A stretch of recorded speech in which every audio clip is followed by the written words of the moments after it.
Hey there everyone, welcome back to Dan Cave and welcome to another video build. So this time it is the Tamiya 1/24th scale Toyota GT1 from '99 in Le Mans. So this is a reasonably old kit from Tamiya, but it's still a cracker of a kit. Reasonably priced, lots of parts, good level of detail, good engine detail, all that kind of stuff. So this video build is going to have a look at me building that one. So I'm going to build the '99 car, #1 car, which is Brundle's car, the one which did unfortunately crash out late into the race. May have been on course to win.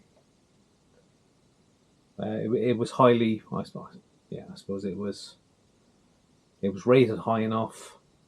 They were tipped to win. Only one of their cars finished in the end, but not this one, sadly. But this is the one I'm going to build. I'm going to build Brundle's car. So there we go. That's the plan. So if you're new here, please subscribe. Don't forget to like the video. Feel free to leave a comment as well and all that good stuff. So yeah, so let's dive on over to see how this build has gone. Over we go.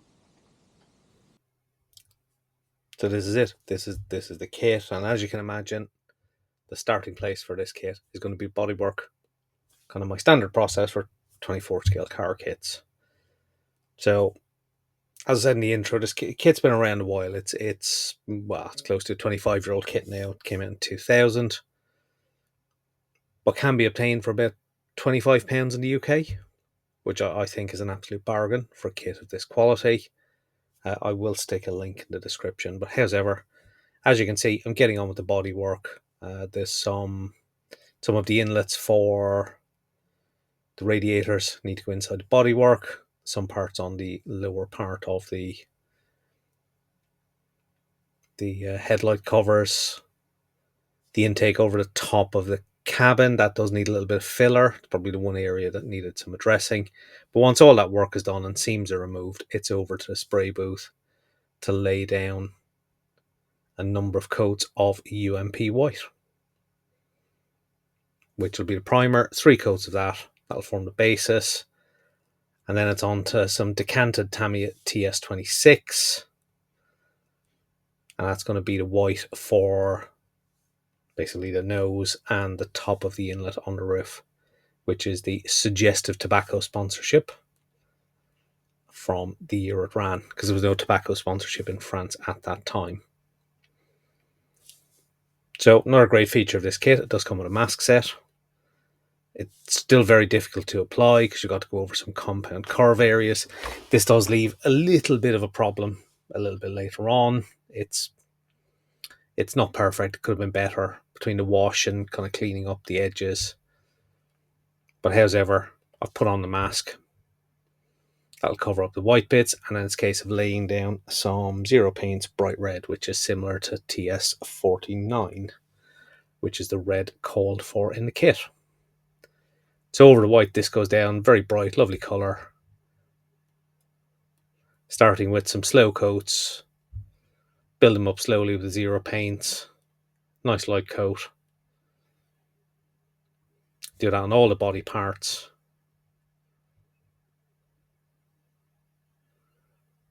Just carefully work your way through.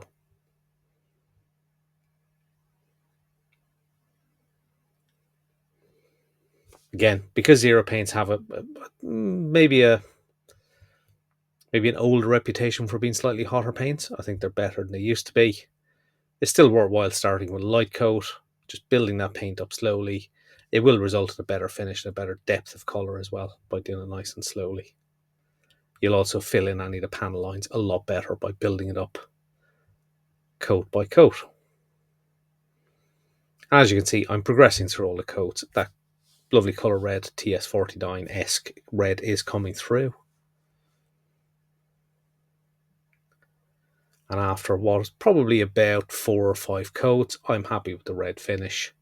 And it's time to go back and start removing the masks and see how my masking has worked out. So as I said, there's a couple of little areas it's not perfect. A couple of swipes of a sander can help clean up some of those areas. A little bit of touch up as well. And then because it sits on a panel line as well, there will be some panel liner going little bit later on. Doesn't quite cover completely, but covers 99% of it. So, usual deckling process. There's not a huge amount for the car, actually. It's not heavily sponsored, but it's the usual process. Nice warm water, bit of heat, UMP decal solutions, and all those decals go down absolutely fine. Again, there's not a huge amount of complex decals, and there's not a huge amount of complex curves either. So it's relatively straightforward to get those decals to go down.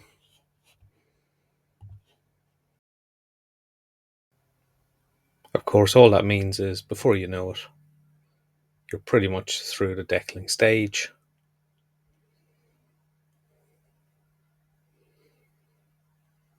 And you can begin to think about letting those decals cure, doing any of your final prep work, and then getting the kit into clear coat. That all important clear coat step. So again, there is some decals on the rear wing uprights, which are suggestive of some tobacco sponsorship.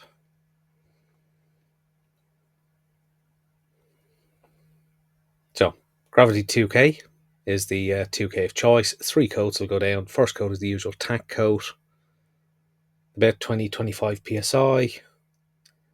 So we're just looking for a kind of what I like to call shiny pebble dash. So a little bit of a shine, but you can clearly see that it's just misted on. But that coat, when left for 10 minutes, that'll tack up, and that'll be the really sticky coat that'll get used for the second coat. And the second coat is the first wet coat. So you're looking for a good gloss coat at this stage. Really you're aiming for no orange peel at this stage. A small amount is acceptable, because you can go back in and coat number 3 and sort that out. But the more you can get right here, the thinner your 2K will be, and the less risk you have of the 2K appearing somewhat toy-like, which sometimes it can if you go a little bit too heavy.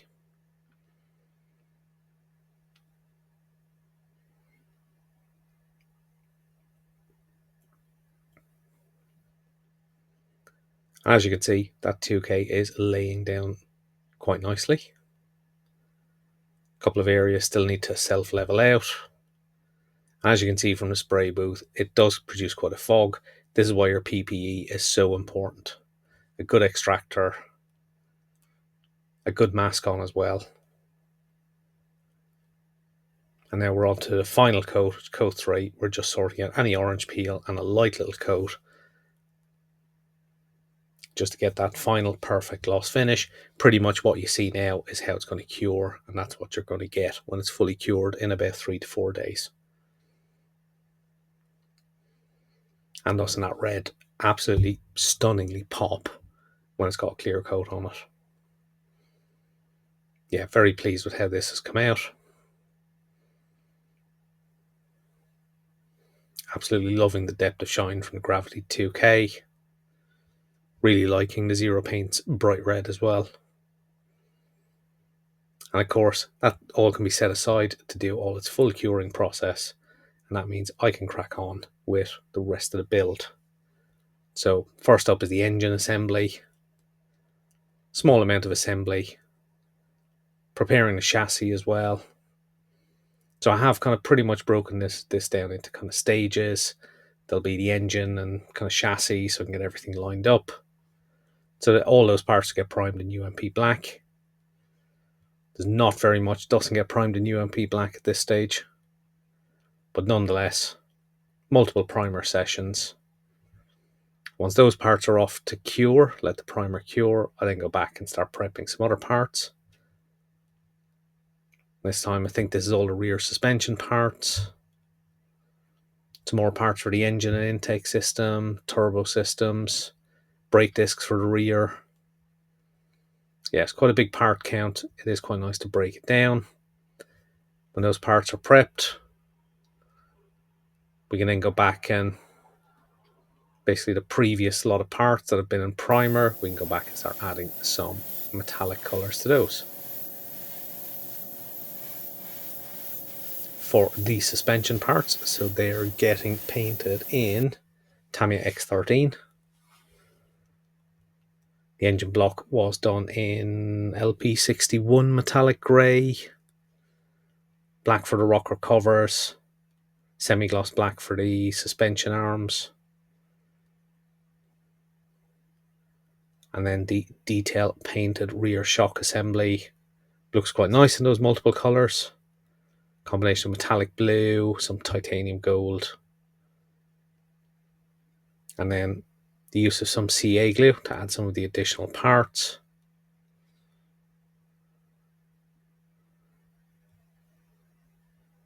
So as you can see, even for this 24th scale kit, there is actually a reasonable amount of detail. The fit is good, very nice to work with. So some of the engine ducting needs to be painted in an orange colour. So I think I've gone over UMP grey. So orange does go well over UMP grey. This is a Revell orange. And once that paint is then cured, there's then some parts of these are actually in carbon. So I've sneakily used some screenshots of the Studio 27 carbon set to help me make some templates for a few parts, just for the more complex bits. A lot of the other ones I'll just use masking tape and make my own templates. But for something like this, because it's a complex curve, once that carbon is done, we then get the brake discs done and the poly caps in, and we can begin assembly of the full rear end. As you can see, those drive shafts have been done in, I think they're done in copper, from recollection. And they should all nicely slot in to the gearbox, into the diff really. Then the inlet manifolds go on. Apparently they will go on. And then we pretty much have a full engine completely mocked up. So next up will be some of the turbo and intake systems. Got the radiators. Again, it's critical to get parts lined up. Now, I've had some issues with turbo and headers and exhaust alignment on some other kits. The Tamiya ones are absolutely spot on. No fit issues whatsoever. Unsurprising that. But they do fit together very, very nicely. So they all attach to the radiator and into the headers for the engine exhaust outlets. And repeat that on the other side as well. And that, of course, ends up giving you a much more complete kind of engine and gearbox and rear running gear setup, all completely done and nicely buttoned up. It's a nice feeling of progress as well at this stage. And then, of course, progress takes another backward step because you find there's another tub full of parts that you need to remove sprue gates, remove seam lines, clean up any seams and edges, get them mounted. The rear wing needs to be mounted. So as you can see, I've sped up all the footage because there is a lot of footage of this. But then, of course, once all that's done, it's back over to the spray booth. Some parts are primed in UMP white, like this fire extinguisher, and that is being sprayed in Revell Italian red, I think. And then, of course, there's the toe and eye as well, which goes on the rear, which is also in Italian red from Revell. And there's some parts on the interior as well. So plenty of masking and detail painting on the interior. Once that's complete, there's then a huge amount of carbon work to be done. I think in total, in around the interior, there's at least 3 or 4 different types of carbon used, mainly Scale Motorsport and Tamiya, but I think there's also some MFH Kevlar in there as well. So all of these have been made out of either the scan of the template for the Studio 27 or just using some masking tape to make my own templates. And of course, using the usual application of warm water, a heat gun, plenty of decal solutions, get those softened and adhered in place.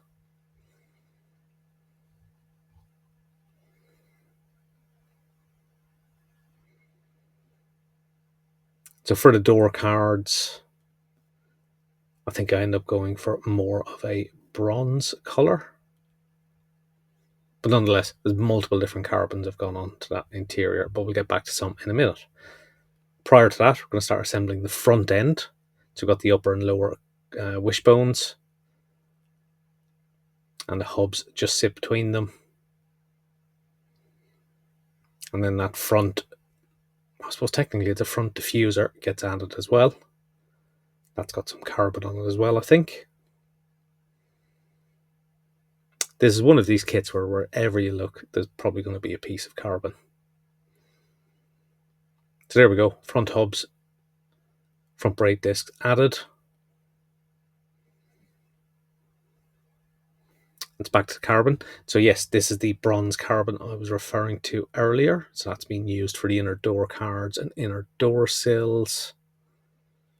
Again, it's just had a little bit more of a difference in tone of the carbon. If you look at pictures of the car, there's quite a lot of different sheens and tonal differences between different parts of the car.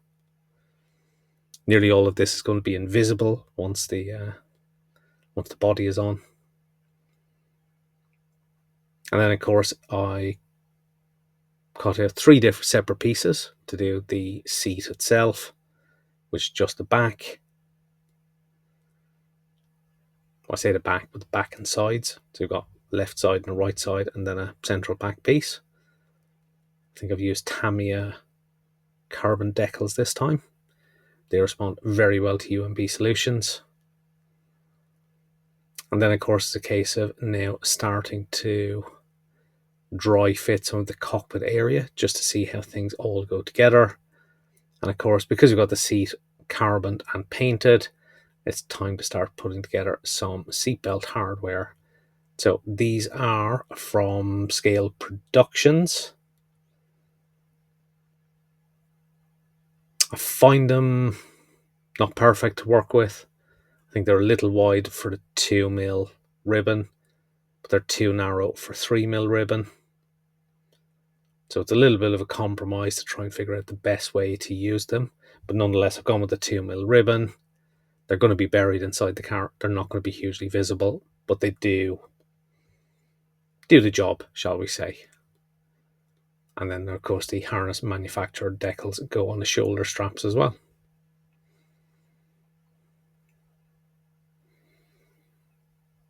So on the chassis itself, there's also lots of carbon decals. There's lots of visible areas where intakes come in and out of the side pods. There's also some bare metal foil has been added in and around the areas that'll sit under the exhaust system. And then some Kevlar has been added to the wheel arches as well, because that's very noticeably a Kevlar colour in the reference pictures. So with all that in place, the body tub can be added. Of course, that's got the front axle. And then the engine and turbo and intake pod and radiator pod, that can all be added as well. And that's got the rear running gear. With that all in place, can of course then add the front part of the bodywork. Now, what I've not shown is the bodywork has been flattened back and polished as well. Again, it was that usual process using the UMP polishing compounds, using God hand sponges. But as it turns up in a lot of videos, the process is exactly the same. Now, on some of the radiator parts, I've added some MIG ammo chrome self-adhesive foil, just to give the appearance of Jubilee clips. Self-adhesive, so they cut them very thinly, wrap them around, and then those parts can be glued in place. I think it just adds to the level of visual nature of the engine bay. Just gives another colour, another contrast, adds depth of character to it. Then of course things like the rear wing can be added, wing mirrors. Which then of course leads us on to getting the wheels done. All the parts have been prepped for that. It's a case of popping the tyres on and then popping the tyre decals on. These of course are the reverse decals from Tamiya, as per usual.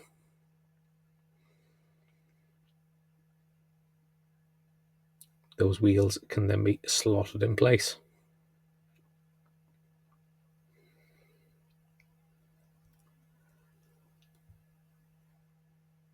And as you can see, with the addition of the rear engine cover, that is this build completed. So it's time to head on over for some final photos.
So as you can see, that build has gone pretty well. Lots of carbon, lots more carbon, lots of Kevlar. So I've tried to put a good bit into this kit. I didn't have the carbon set. I didn't have any of the detailed sets, but I wanted to try and get a good bit of that carbon fibre detail, particularly on the side pods, under the engine bay as well. There's a lot of areas. As soon as you look at photos, they're clearly carbon fibre. So it was something I wanted to capture in the kit, and I think I've done that reasonably well. Overall fit was pretty okay. The rear lid doesn't fit brilliantly. It's just one of those things with some of those kits, particularly with the age of the kit, they don't quite kind of sit as well. But nonetheless, the deck, the rear kind of lid tends to sit off anyway, so you can see that lovely engine detail that comes in this kit. Yeah, primer worked well, paint worked well. All the kind of details went together well. Not so sure about Scale Motorsport. Scale Productions seatbelt sets. Can't quite find the sweet spot between what you get and the ribbon I need. I think it's too big for 2mm and it's too small for 3mm. Haven't quite found a ribbon size that fits it well. I think 3mm works better, but you probably have to trim it a little bit to get through some of the hardware. But I think it looks okay. It's kind of buried in the cockpit anyway, so it's not obvious on the kit. But yeah, it's okay. It's passable. The rest of the kit went absolutely perfectly. I absolutely loved it. Would thoroughly recommend this kit to anyone. So yeah, so that's it. Top-notch kit. I think I got a great result out of it. One of my favourite kits from last year. And I hope you enjoyed watching me build it as well. So that's it for the video. So yeah, if you're new here, don't forget to subscribe. Don't forget to like the video. Feel free to leave a comment. Feel free to buy me a coffee as well if you want to help support the channel. Yeah, thank you all for watching. I'll see you all very, very soon in another video. So bye-bye for now.